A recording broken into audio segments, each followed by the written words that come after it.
Hi everyone, welcome to my second video on flight test. In this video I want to discuss the flight test area and what the criteria for selecting it are. Let's say you are an aircraft home builder and have just finished your airplane. You are ready to transport it from your garage to an airport, get it inspected and an airworthiness certificate issued. You are eager to go flying. In the US, if you have built the aircraft yourself, it is eligible for an experimental airworthiness certificate in the category amateur build. This is not the only experimental aircraft category. There are basically 8 different categories. They all come with different limitations and requirements for test areas. Other categories, for example, are exhibition, crew training, or market survey. The corresponding test areas are assigned as needed and can be as large as the full continental United States. In the amateur build category, you are assigned a Phase 1 for initial flight test and will be limited to fly the required hours or tasks, which are typically between 25 and 40 hours inside a certain test area. During the application for the airworthiness certificate, you can request where and what the size of the test area will be. In the simplest form, the test area description can read 25 statute mile radius around my home airport, as it is suggested in Advisory Circular AC 20-27. In many cases, this is just fine and should get readily approved. Only the large city to the southeast is off limits in this example. While you may get permission to fly out of an airport that is surrounded by buildings using a predefined corridor, it is not an ideal situation. Ideally, there are fields available close to the airport for an off-airport landing that allow you to avoid major damage to yourself, the airplane, and other people's property. The test area does not need to be circular. It can have other shapes to exclude cities, unsuitable terrain, or to include other airports that can offer alternate landing sites. Use landmarks, coordinates, or nav aids, for example, to define the boundaries. Another consideration is local air traffic at the test airport. If there is a lot of flight training or other activity, it may be better to move your flight test activity, and especially the first flight, to an airport with little traffic. Other reasons to select an airport other than the one closest to your home may be frequent unsuitable weather situations like strong crosswinds or fog, or restrictive airspace.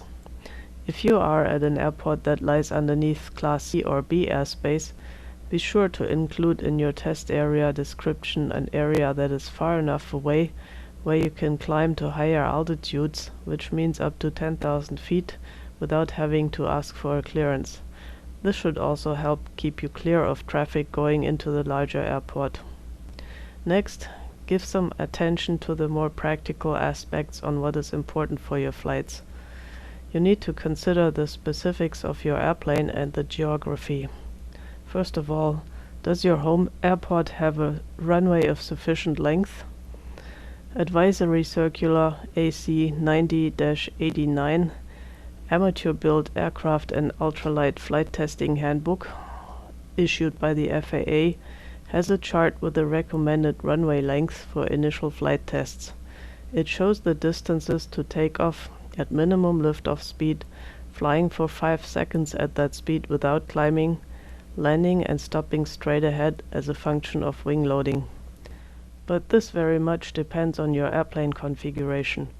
If you have a fixed pitch propeller, no flaps, and a low power engine or a canard airplane, your required runway distance will probably be longer.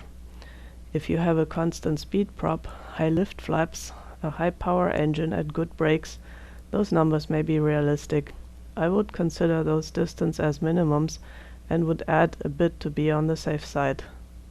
What does the area around the airport look like? Is it surrounded by a heavily populated area? You are required to perform flight tests only over sparsely populated areas. In this example, the airport is surrounded mostly by fields and flat terrain, so this is okay. Are there obstacles at the end of the runway? That would be a minus point for the airport selection. You need to consider a power loss at any phase of flight, including takeoff. As long as you are below the safe turnaround altitude, you have no choice but to land off airport. Look for potential landing fields in the extension of the runway. The only option when you lose power is to land more or less straight ahead. In this picture I have drawn in the flight path to available fields. I have had over 10 partial or complete power losses while flying experimental airplanes. Some of them were temporary and power was eventually restored. Others resulted in forced landings. I was fortunate enough that none ended off airport or resulted in damage. Most of the time the problem was fuel system related, but all were different issues that could not have been anticipated. The rest were ignition system related. None were the result of actual engine damage. So it pays to be prepared and have some practice with power off landings.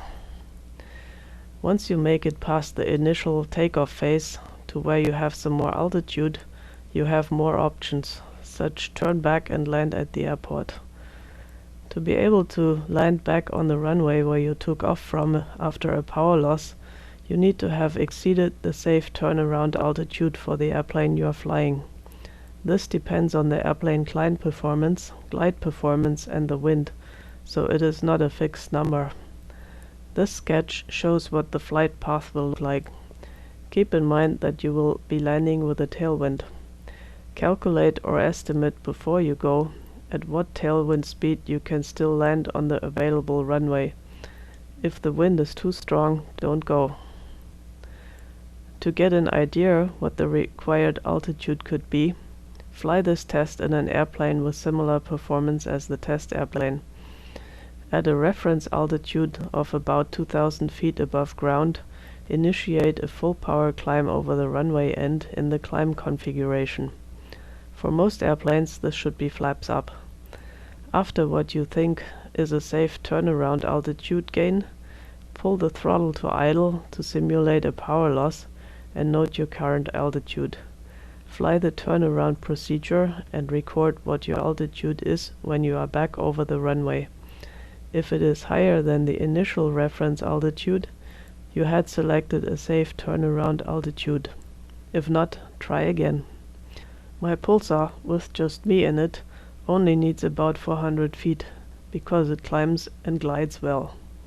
Once you have climbed to pattern altitude or above, following a power loss, plan on flying a normal or shortened pattern to land back on the same runway you took off from. I had such an event once due to a major oil leak which I noticed on downwind.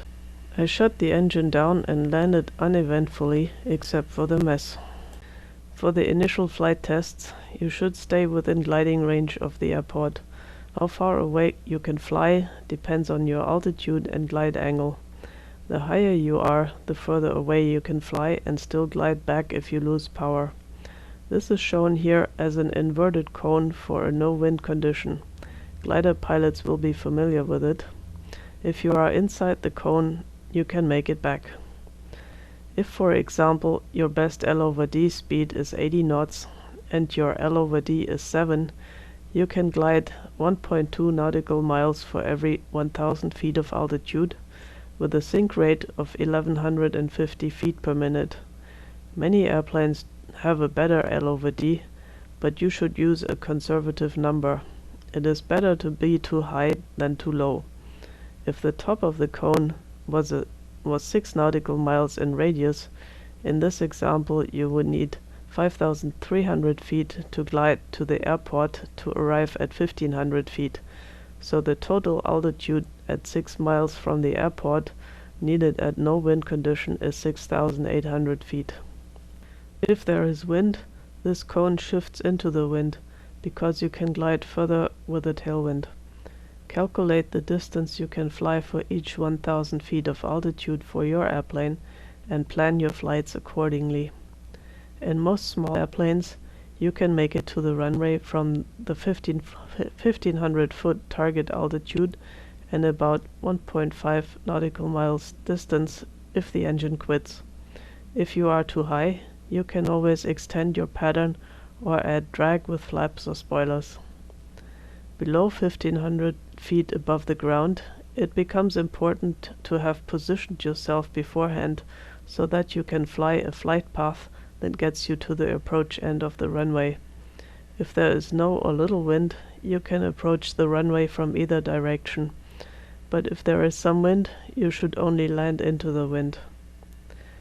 From as low as 800 feet, the example in the sketch shows that even though the airplanes in position 1, 2 and 3 are slightly further away from the runway than the one in position 4, they can fly a safe power-off approach and land. This does not work from the number 4 position because of the longer flight path, so make sure as you descend that you are positioned as shown.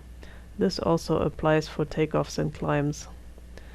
Once the engine has proven to run reliably, which may be after the first 2 or 3 hours, or more if it is something unusual, fly far enough away from the airport so that the local traffic is no longer a factor.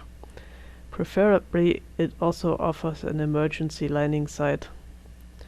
Flight testing often includes high workload tasks, and even with the best intentions, the scan for other airplanes gets neglected. Unless you have an observer with you or a traffic warning system, it is best to find an area where you know that it has the least risk of meeting someone else in flight. This also applies to timing.